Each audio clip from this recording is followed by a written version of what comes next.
ಒತ್ತಾಯಪೂರ್ವಕವಾಗಿ ತೊಗೊಳ್ತಿರಂತದೇ ಹೇಳೋದು ನೀವು. ಒತ್ತಾಯಪೂರ್ವಕ ಏನಿಲ್ಲದು, ಯಾರು ಕೊಟ್ಟಿದ್ದಾರೆ ಅವ್ರಿಗೆ ಸೋಮೋಟೋ ಆಗಿ ಕೊಡ್ತಾ ಇದ್ದಾರೆ, ಅವ್ರನ್ನ ತೆಗೆದುಕೊಳ್ತಿದ್ದಾರೆ. ಯಾರು ಕೊಡ್ತಾ ಇಲ್ಲ, ಅವ್ರ ಸರ್ಕಾರ ಕೂಡ ಒತ್ತಾಯಪೂರ್ವಕ ಪಡಿತಾ ಇಲ್ಲ. ನಿನ್ನೆ ಆಗಿದ್ದ ಘಟನೆ ಕೂಡ ಅದು ಕೊಟ್ಟವ್ರದ್ದು ಸರ್ವೆ ಮಾಡ್ಲಿಕ್ಕೆ ಹೋಗಿದ್ರು ಹೊರತಾಗಿ ಯಾರು ಕೊಡೋದಿಲ್ಲ ಅಷ್ಟೇ. ಅದರಲ್ಲಿ ಏನು ಪ್ರಶ್ನೆ ಇರಲ್ಲ. ರೈತರ ಮೇಲೆ ಗೊತ್ತಿಲ್ಲ ನನಗೆ, ಅದ್ರ ಬಗ್ಗೆ ಗೊತ್ತಿಲ್ಲ.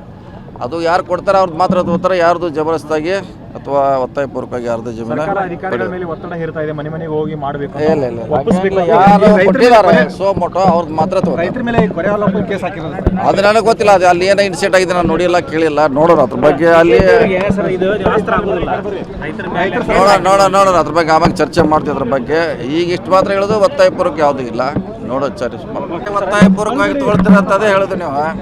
ಒತ್ತಾಯಪೂರ್ವಕ ಏನಿಲ್ಲದು, ಯಾರು ಕೊಟ್ಟಿದ್ದಾರೆ ಅವ್ರಿಗೆ ಸೋಮೋಟೋ ಆಗಿ ಕೊಡ್ತಾ ಇದ್ದಾರೆ, ಅವ್ರನ್ನ ತೆಗೆದುಕೊಳ್ತಿದ್ದಾರೆ. ಯಾರು ಕೊಡ್ತಾ ಇಲ್ಲ, ಅವ್ರ ಸರ್ಕಾರ ಕೂಡ ಒತ್ತಾಯಪೂರ್ವಕ ಪಡಿತಾ ಇಲ್ಲ. ನಿನ್ನೆ ಆಗಿದ್ದ ಘಟನೆ ಕೂಡ ಅದು ಕೊಟ್ಟವ್ರದ್ದು ಸರ್ವೆ ಮಾಡ್ಲಿಕ್ಕೆ ಹೋಗಿದ್ರು ಹೊರತಾಗಿ ಯಾರು ಕೊಡೋದಿಲ್ಲ ಅಷ್ಟೇ. ಅದರಲ್ಲಿ ಏನು ಪ್ರಶ್ನೆ ಇರಲ್ಲ. ರೈತರ ಮೇಲೆ ಗೊತ್ತಿಲ್ಲ ನನಗೆ, ಅದ್ರ ಬಗ್ಗೆ ಗೊತ್ತಿಲ್ಲ.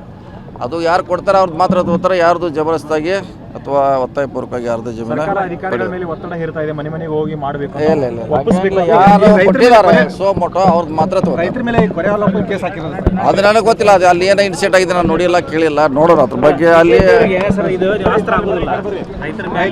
ನೋಡೋಣ ಅದ್ರ ಬಗ್ಗೆ. ಆಮೇಲೆ ಚರ್ಚೆ ಮಾಡ್ತೀವಿ ಅದ್ರ ಬಗ್ಗೆ. ಈಗ ಇಷ್ಟು ಮಾತ್ರ ಹೇಳೋದು, ಒತ್ತಾಯಪೂರ್ವಕ ಯಾವುದೂ ಇಲ್ಲ.